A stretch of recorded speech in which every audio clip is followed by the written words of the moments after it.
Hello friends, welcome to another lecture of number theory. Today we are going to discuss one example and Euclid's lemma. So first of all, our example is prove that there are infinitely many pairs of x and y. Prove that there are infinitely many pairs of x and y. There are infinitely many pairs of x and y.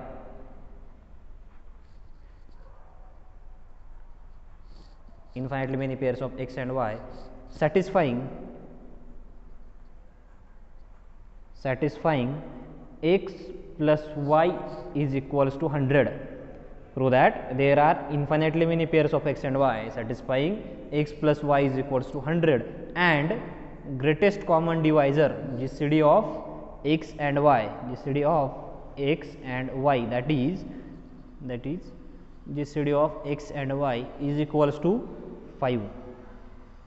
So we have to prove that there are infinitely many pairs of x and y, that x and y satisfies x plus y is equals to 100, that is addition of x and y is equals to 100, but GCD of x and y, greatest common divisor of x and y, is equals to 5.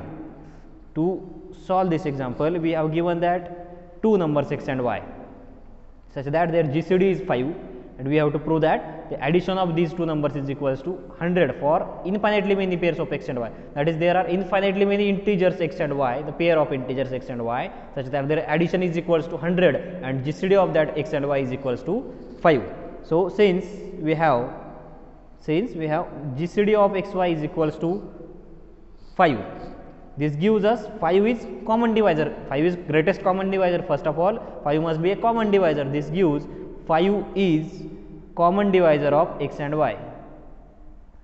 5 is common divisor of x and y, that is 5 divides x and 5 divides y, 5 divides x and 5 divides y. Therefore here we can use the definition of divisibility, and again here we can use the definition of divisibility. Therefore by definition of divisibility, we can find there exist, suppose integers k1 and k2, there exist k1 and k2 such that x is equals to 5 k1 and y is equals to 5 k2. Here 5 divides x and 5 divides y, so we can use the definition of divisibility and write x is equals to 5 k1 and y is equals to 5 k2. Also we have to prove that x plus y is equals to 100. Since x plus y is equals to 100, since this x plus y is equals to 100, so putting the value of x is equals to 5 k1 and y is equals to 5 k2, we get 5 k1 plus this y is equals to 5 k2 is equals to 100. Taking 5 common, we get k1 plus k2 is equals to this 100. So dividing by 5, we get k1 plus k2 is equals to 20. k1 plus k2 is equals to 20. Here the GCD of x and y is equals to 5, and simplifying this up to this term, we get k1 plus k2 is equals to 5. So here for x and y there is limitation on x and y such that their GCD must be 5. Now for this k1 and k2 are any integers, so here there is no limitation on k1 k2 to take their addition as 20. So we can clearly say that for any k1 there exists k2 such that their addition is 20, that is for k1 we can find 20 minus k2.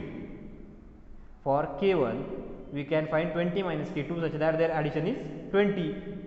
If we find k1, then we can find k2 is equals to 20 minus k1, then we get the value of k2. So there is no limitation on k1 k2 such that their addition is 20. So we can say that there are infinitely many pairs of k1 and k2 such that their addition is 20. For example, k1 is equals to, for particular example, k1 is equals to 10, k2 is equals to 10, then we get 10 plus 10 is equals to 20. For k1 is equals to 20, k2 is equals to 0, we get 20 plus 0 is 20, k1 is equals to 15, k2 is equals to 5, that is 20 minus 15. For suppose k1 is equals to 100, we can find k2 is equals to 20 minus 100, which is equals to minus 80. So 100 minus 80 is equals to 20. So there is no limitation on k1 and k2. So we can find infinitely many pairs of k1 and k2 such that their addition is 20. So this gives that there are infinitely many pairs of k1 and k2. So there are infinitely many pairs of x and y. So k1 there is for every k1, so 5 into k1 we get x, for every k2 we get 5 into k2 as y, so their addition is again 100. So we can say that there is no limitation, that is there are infinitely many pairs of x and y that satisfies x plus y is equals to 100. This shows that there are infinitely many pairs of k1 and k2. There are infinitely many pairs of k1 and k2 such that k1 plus k2 is equals to 20. So there are infinitely many pairs of k1 and k2. These k1 and k2 are infinite. So 5k1 and 5k2 are again infinite. So x and y, pairs of x and y is again infinite. This implies, or thus there are infinitely many pairs of x and y. There are infinitely many pairs of x and y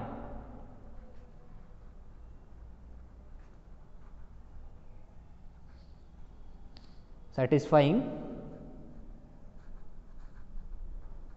x plus y is equals to 100, hence the solution.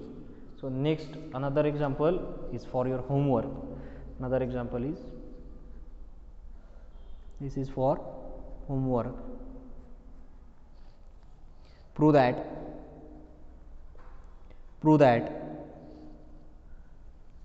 no integers x and y exist. No integers x and y exist. No integers x and y exist satisfying x plus y is equals to 200. X plus y is equals to 200 and greatest common divisor of x y is equals to 7. GCD of x and y is equals to 7. If GCD of x and y is equals to, similar way you are going to prove that. So we get 7 into some k1 is equals to x, 7 into some k2 is equals to y, and putting the values of x and y here, we get 7 k1 plus 7 k2 is equals to 200, but 7 does not divide 200. So there does not exist k1 and k2 which satisfies this 7 k1 plus 7 k2 is equal to 200, implies that there is no pair for x and y which satisfies x plus y is equals to 200, as well as the GCD of x and y is equals to 7. So that you are going to do as homework. Now next, for Euclid's lemma we must know the definition of prime numbers. First of all, the definition of prime numbers. Definition of prime numbers. Definition of prime numbers. We all know that the prime numbers, the whole number which is divisible by only 1 and that number itself. The whole number which is divisible by that number and 1, that number itself and 1. So definition is, a prime number is a whole number. A prime number is a whole number prime number is a whole number greater than 1. We all know that the prime number starts from 2, after that 3, then 5, then 7, the whole number, a prime number is a whole number greater than 1, greater than 1 that cannot be divided by, so we cannot divide that number, that cannot be divided by, that cannot be divided by any whole number except any whole number that cannot be divided by any whole number except 1 and itself sorry, except itself and 1, itself and the number 1, and the number 1. So number which number, say a whole number, say that we can say that a whole number is prime number if that number is divisible by 1 or the number itself, no other number divides that number, is called prime number. Then after that we are going to see the definition of relatively prime numbers. We all know that this is from recall, this is recall from FYBSC, relatively prime numbers. Next definition is relatively prime numbers, relatively prime numbers.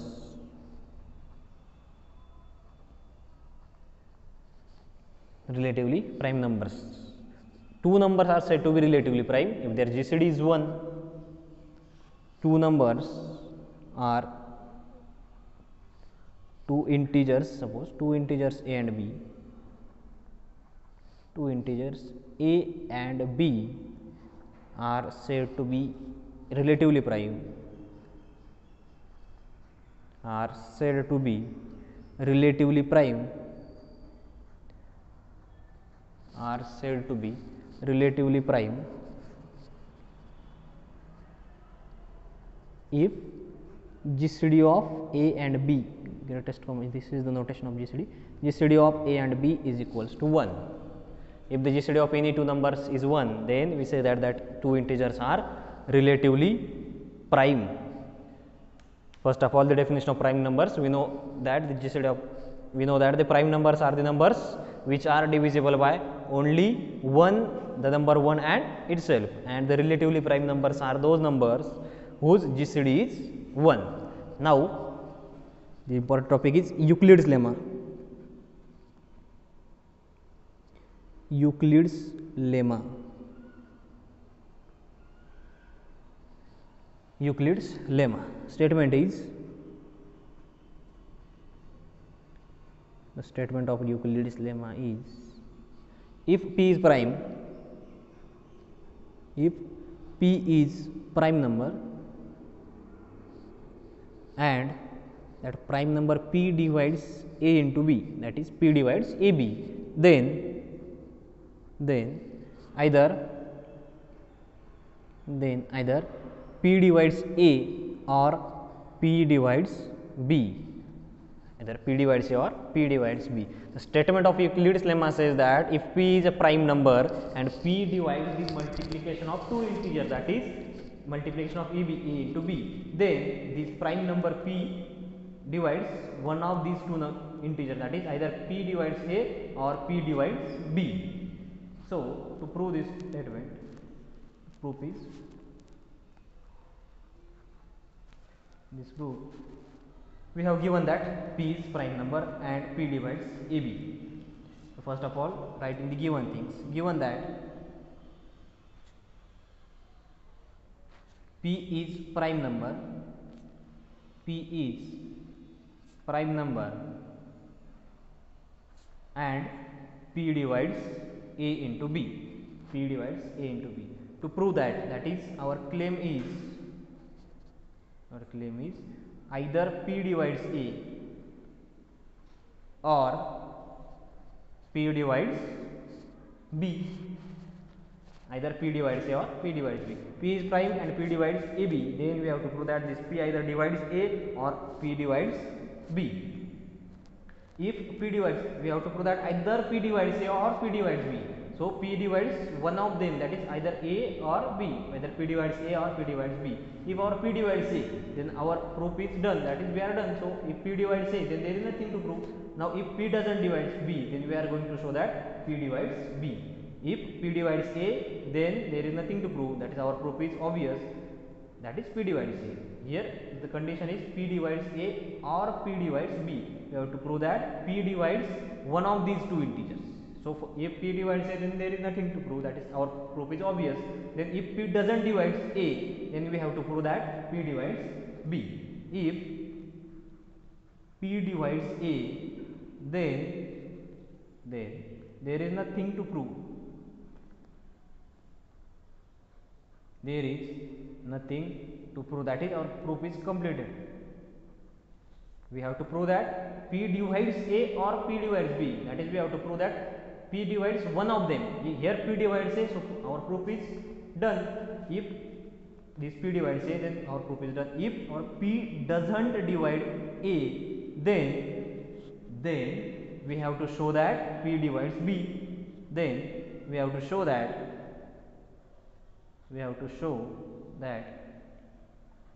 P divides B. We have to show that P divides B. Here this P doesn't divide, we have taken, since P doesn't divide A, P is prime and P doesn't divide A, this means that GCD of A and P is equals to 1.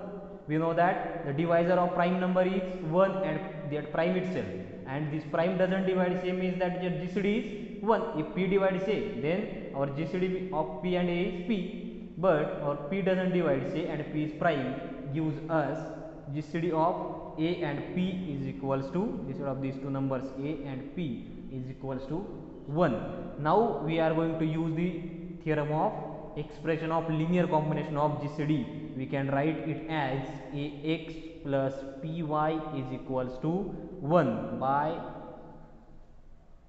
theorem. By theorem we have to write the statement of theorem, expression of linear combination of GCD. Expression of linear combination of GCD. We get AX plus PY is equals to 1. Now we have to prove, what we have to prove? We have to prove that P divides B. To prove this P divides B, we must get B as multiple of A, that is B is equals to P into some integer. Now multiplying both side by B, we get, multiplying both side by B, we get ABX plus PBY is equals to B. This is by multiplication by B. This is from multiplication by B. We get ABX plus PBY is equals to B. Now from our assumption, or we have also given that P divides AB. So using this term also, since P divides AB, then by using definition of divisibility, therefore by using definition of divisibility,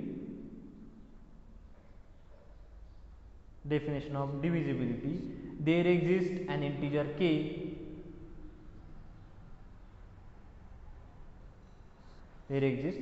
suppose k, such that AB is equals to pk. AB is equals to P into some k. AB is equals to P into some k. Now putting AB is equals to pk here, we get, therefore suppose this is the equation number 1, this is equation 1. Putting the value of AB in equation 1, putting the value of AB in equation 1, we get AB is equals to pk. So we get pk into x plus pby is equals to b. Now taking p common, we can write it as p into kx plus by is equals to b, that is p into some k prime is equals to b, where k prime is equals to this kx plus by, which is again an integer. Since k is an integer, xy are integers, b is also integer, so pk prime is equals to b. This implies that p divides b by using definition of divisibility. By using definition of divisibility.